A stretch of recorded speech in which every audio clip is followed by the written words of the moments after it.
మన జే మొబైల్స్ అంటేనే వింతలకు చోటు. ఒకసారి మొబైల్ చూసుకోండి. మన సామ్సంగ్ మోడల్లో ఫ్లిప్ మోడల్ వచ్చింది కదా, Z4 మోడల్, ఆ స్టైల్లో ఉంటుంది మొబైల్. సో మరి ప్రైస్ కూడా ఎంత అనుకుంటున్నారా? చాలా అంటే చాలా చీప్ ప్రైస్.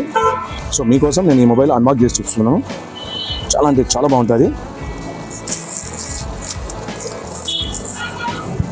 చూసారు కదా, బెల్ కలర్ అండి, చాలా స్టైలిష్ ఉంది. ఐఫోన్ మోడల్ ఇచ్చాడు కెమెరాస్. సో ఇక్కడ కూడా క్యూట్గా సామ్సంగ్ మోడల్ ఇచ్చాడు. ఒకసారి చూసుకుని ఓపెన్ చేస్తే సూపర్ ఉంది కదా. ఆన్ చేస్తాను మీకు. సో ఆన్ కూడా చేశాను. సో ఇటు సైడ్ వచ్చేసి మనం ఏదైనా సరే రాసుకోవచ్చు. మీకు దీనికి వచ్చేసి ఒక పెన్ కూడా ఇచ్చారు. ఎక్కడ మీ పెన్ సామ్సంగ్ ఏ విధంగా అయితే పెన్ ఇస్తారో ఆ విధంగా. ఒకసారి జూమ్ చేసుకోమా, చూడండి. రాశాను కదా, కొట్టేయాలంటే ఇంకా జస్ట్ ఇలా అన్నాం. చూడండి, చాలా అంటే చాలా బాగుంది. సో మరి ఇటువంటి మోడల్స్ కావాలంటే మరి మన జే మొబైల్స్లో మాత్రమే అవైలబుల్ ఉంటాయి. మరి ఆలస్యం ఎందుకు వచ్చేయండి. Thank you.